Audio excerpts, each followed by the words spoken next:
Hello friends, welcome back to my channel. तो आज की इस वीडियो में हम लोग समझने वाले हैं स्पाइना बिफिडा के बारे में। तो ये टॉपिक आप हल्के में मत लीजिएगा और वीडियो में अंत तक ज़रूर जुड़े रहिएगा, क्योंकि अगर आपको अपने बच्चे और जितने भी भविष्य में बच्चे आने वाले हैं उन सब का अगर बचाव करना है तो आपको ये वीडियो सुनना पड़ेगा और देखना पड़ेगा। वीडियो में अंत तक जुड़े रहिए और समझिए कि स्पाइना बिफिडा होता क्या है, किस तरीके से ये प्रभावित करता है बच्चे को, क्या कारण है स्पाइना बिफिडा होने का, क्या लक्षण आएंगे, किस तरीके से जांच करवाना है, क्या इलाज है, किस तरीके से आप अपने बच्चों का बचाव कर सकते हैं। तो समझते हैं स्पाइना बिफिडा होता क्या है। तो ये हमारा एक कंजेनाइटल कंडीशन है, यानी जन्मजात बीमारी है, जन्म से ही ये होती है। ये न्यूरल ट्यूब का डिफेक्ट है। न्यूरल ट्यूब यानी स्पाइन का डिफेक्ट है। यहाँ क्या होता है कि जो बैकबोन है, हमारी जो हड्डी है पीठ की, इस इमेज में आपको दिख रहा होगा यहाँ पे, ये जो है यहाँ पे क्या होता है कि ये जो है सही से बंद नहीं होगा, यानी incomplete closing of backbone and membrane, और जो उसके ऊपर मेम्ब्रेन है वो भी अच्छे से बंद नहीं होगी। अगर कोई चीज़ बंद नहीं होता है तो वो एक रास्ता है, समझिए, खुला है तो रास्ता है। तो वहाँ से कोई भी अंदर का हिस्सा अगर प्रेशर पड़ा तो वो उस हिस्से से बाहर निकल जाएगा। जैसा कि आपको इस इमेज में दिखा है कि यहाँ पे प्रेशर बना और ये इस तरीके से बाहर आ गया, क्योंकि ये स्पेस खुला था। ठीक है, तो यही चीज़ होता है बच्चों में। जन्म से पहले माँ के पेट में ही ये चीज़ हो जाता है। तो यहाँ पे आपको एक डेफिनेशन आसान से याद करना है, incomplete closing of the backbone. Spina bifida is a neural tube defect and it is congenital. ठीक है, it is a condition in which incomplete closure of the spine और बैकबोन। ठीक है, जहाँ से क्या होता है कि स्पाइनल कॉर्ड प्रोट्रूज कर सकता है, मेनिंजेस प्रोट्रूज कर सकता है, यानी वहाँ से बल्ज कर सकता है, वहाँ से उभार आ सकता है, वो बाहर निकल सकता है। ये कब होता है? तो अर्ली फीटल डेवलपमेंट में, यानी पेट में माँ के गर्भ में है तो उस दौरान ये हो सकता है। ये जो है स्पाइनल कॉर्ड को भी डैमेज कर सकता है और आसपास के नर्व्स को भी डैमेज कर सकता है, या फिर ये किसी को डैमेज नहीं करेगा। अगर हल्का सा ओपनिंग है, छोटा सा, तो वो किसी को अफेक्ट नहीं करेगा। ज़्यादा ओपनिंग है तो नर्व्स और स्पाइनल कॉर्ड को जो है डैमेज कर सकता है। अब हम लोग समझते हैं कि ये कितने टाइप का होता है, कितने प्रकार का स्पाइना बिफिडा है। पहला है स्पाइना बिफिडा अकल्टा। स्पाइना बिफिडा अकल्टा में होता है, ये माइल्डेस्ट फॉर्म है, ये ज़्यादा सीवियर यानी सीरियस नहीं है। इसमें स्पाइनल कॉर्ड और नर्व्स दोनों जो है प्रभावित नहीं होते हैं, सेफ रहते हैं। ये स्मॉल गैप है, छोटा सा गैप है हमारे स्पाइन का। ठीक है, जहाँ पे हमारा जो स्पाइनल कॉर्ड है वो सेफ रहता है, वो वहाँ से बाहर नहीं निकलता है। तो स्पाइना बिफिडा अकल्टा यानी छोटा सा ये दिक्कत है, ज़्यादा सीवियर नहीं है, स्पाइनल कॉर्ड और नर्व्स इसमें प्रभावित नहीं होते हैं। नेक्स्ट है मेनिंजोसील। मेनिंजोसील का मतलब है कि मेनिंजेज आपका समझिए, मेनिंजेज क्या है? तो मेम्ब्रेनस कवरिंग है, प्रोटेक्टिव कवरिंग है, जो कि ब्रेन और स्पाइनल कॉर्ड को कवर करके रखती है, प्रोटेक्ट करके रखती है। इसमें क्या होता है तो a sac of fluid protrudes through an opening in the baby's back, but the spinal cord is not in the sac. This form often has minimal or no nerve damage.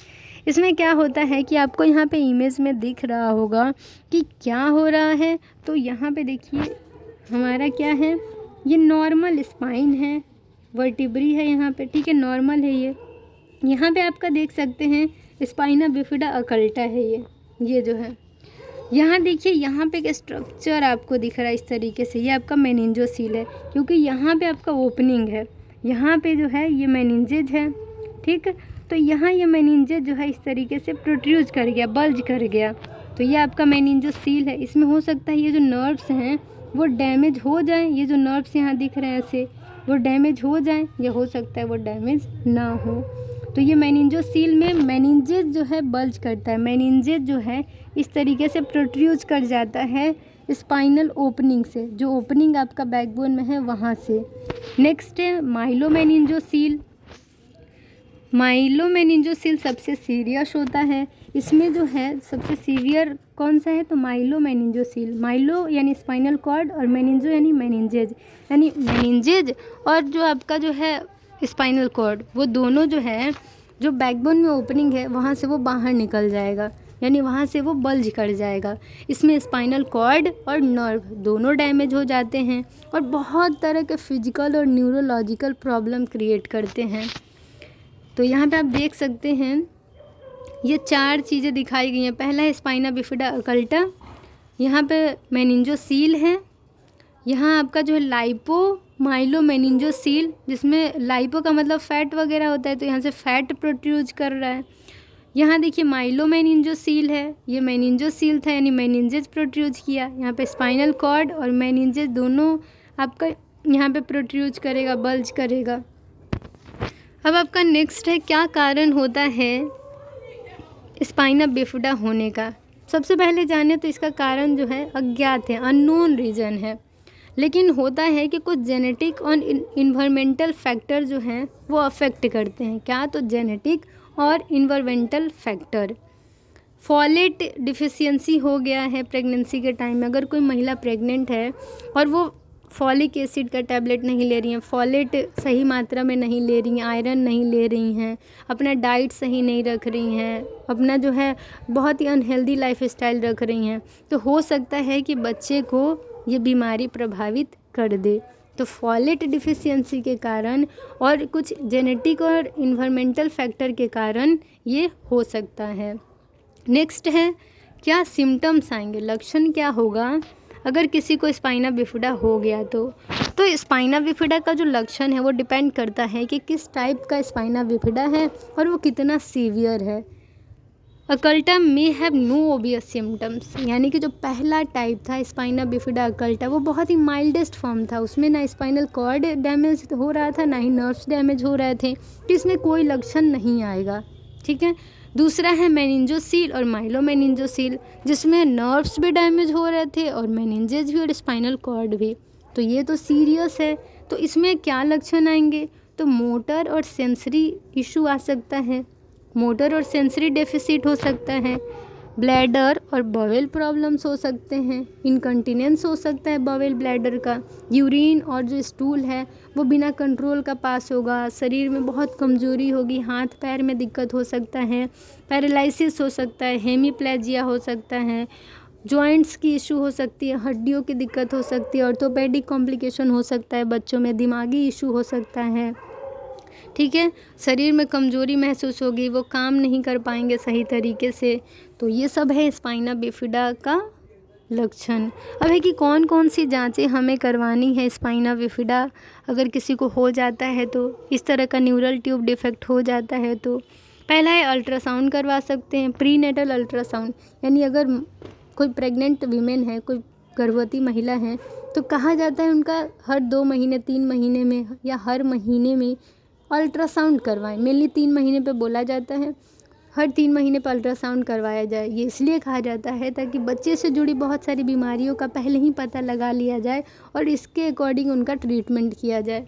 तो यहाँ पे है कि आपको अल्ट्रासाउंड करवाना है, prenatal ultrasound, blood test करवाने होंगे, यानी क्या, तो AFP अल्फ़ा फीटोप्रोटीन, ये जांच करवानी है। अगर AFP बढ़ा हुआ होगा तो समझ लीजिए कि न्यूरल ट्यूब डिफेक्ट है। यानी कौन सा जांच करवाना है, तो अल्फ़ा फीटोप्रोटीन टेस्ट करवाना है और प्री नेटल अल्ट्रासाउंड करवाना है और आपका यहाँ पे MRI करवा सकते हैं। ठीक है, तो ये सारी जांचें आपको करवाते रहनी है। एमनियोसेंटेसिस करवा सकते हैं, कुछ और ब्लड इन्वेस्टिगेशन हो सकते हैं आपके, जिससे कि पता लग सकते हैं कि स्पाइना बिफिडा हुआ है बच्चे को या नहीं हुआ है। अब है कि ट्रीटमेंट करवाना है। अगर किसी को स्पाइना बिफिडा हो गया है तो क्या इलाज करवाएंगे, सर्जरी करते हैं ताकि जो स्पाइन में ओपनिंग हो रखी है, कहाँ, तो जो स्पाइन में ओपनिंग हो रखी है उसको बंद करने के लिए। ठीक है, एक सर्जरी करेंगे जिससे कि जो खुला हुआ स्पेस है स्पाइन में, बैकबोन में, उसको बंद किया जाए। नेक्स्ट है कि कुछ और सर्जरी की जाती हैं जिसमें मरीज़ को जो कॉम्प्लिकेशन हुई है स्पाइना बिफिडा के कारण उसको ठीक किया जा सके। अब है कि फिजिकल थेरेपी, ऑक्यूपेशनल थेरेपी दिया जाता है, यानी मरीज़ को थेरेपी दिया जाता है, समझाया जाता है, मेंटली भी उनको समझाया जाता है, फिजिकली उनको सपोर्ट किया जाता है, थेरेपी दी जाती है जिससे कि मरीज़ की स्थिति सुधर सके और मरीज़ को कम दिक्कत हो। तो आप यहाँ पे समझ गए हैं कि 3 तरह के यहाँ पे स्पाइना बिफिडा है। Spina bifida occulta, meningocele, myelomeningocele. Next आपका है कि क्या प्रोग्नोसिस है इस बीमारी का। अगर किसी को स्पाइना बिफिडा हो गया है तो किस तरीके से मरीज़ को बचाया जाए, और मेनली प्रोग्नोसिस में हम लोग ये समझते हैं कि क्या संभावना है मरीज़ का सही होने का, ठीक है। अगर इलाज होता है फिर भी ये डिपेंड करता है कि मरीज़ का कंडीशन कैसा है, किस टाइप का बिफिडा है, किस टाइप का वो है और कितना सीवियर है। जितना जल्दी मेडिकल केयर प्रोवाइड किया जाएगा उतने अच्छे आउटकम्स होंगे। और अगर किसी को माइलोमेनिंजोसील हो गया है तो उन्हें पूरी ज़िंदगी भर ये झेलना पड़ता है, यानी दिक्कतें उनको पूरी ज़िंदगी भर होती हैं। प्रिवेंशन में है कि यानी किस तरीके से इस बीमारी से बचाव कर सकते हैं। तो जब कोई महिला अगर गर्भवती है, प्रेगनेंसी में है, तो उनको फॉलेट सप्लीमेंटेशन दिया जाए, उनको अपना जो है प्रॉपर केयर करने के लिए कहा जाए, लाइफ स्टाइल को मॉडिफाई करके यानी एक्सरसाइज करें, प्रॉपर डाइट लें, और ये सारी चीज़ें करने के बाद जो है उनको ये बीमारी से बचाया जा सकता है। अगर वो ये सब समझ गए और इस तरीके से सप्लीमेंटेशन लें, अपना ध्यान रखें, लाइफ स्टाइल अच्छे से रखें, एक्सरसाइज करें, डाइट अच्छा रखें, स्ट्रेस ना लें, तो उनको जो है इस बीमारी से बचाया जा सकता है। नेक्स्ट है कि जितना जल्दी पता लग जाता है, प्रीनेटल स्क्रीनिंग हो रहा है, पता लग गया तो ट्रीटमेंट हो जाएगा, तो बच्चे को इस बीमारी से बचाया जा सकता है। तो इस तरीके से जो है इसका medical, surgical, rehabilitative care provide किया जाता है, यानी सर्जरी करके ठीक किया जाता है। और इसका मेनली देखें तो कोई मेडिसिनल ट्रीटमेंट है नहीं, और सर्जरी के थ्रू ही इस खुले हुए रास्ते को बंद किया जा सकता है। तो इस तरीके से इस वीडियो को यहीं पे एंड करते हैं। Thank you for watching my video. तो आसपास से बहुत ज़्यादा नॉइज़ आती है तो इसके लिए हम कुछ नहीं कर सकते हैं, तो आप लोग थोड़ा सा यहाँ पे मेंटेन करिए, थोड़ा सा बैलेंस कर लीजिए। तो इसके लिए अब क्या ही कर सकते हैं। तो इस वीडियो को यहीं पे एंड करते हैं। मिलते हैं नेक्स्ट वीडियो में एक नए टॉपिक के साथ। अगर आप चैनल पर नए हैं तो चैनल को सब्सक्राइब कर दीजिए और बेल आइकन को प्रेस कर दीजिए ताकि आपको सारी लेटेस्ट वीडियो की अपडेट्स मिलती रहें। और प्लीज़ अपना फीडबैक देना मत भूलिए और कमेंट सेक्शन में कमेंट ज़रूर करिए। तो thank you, bye, take care.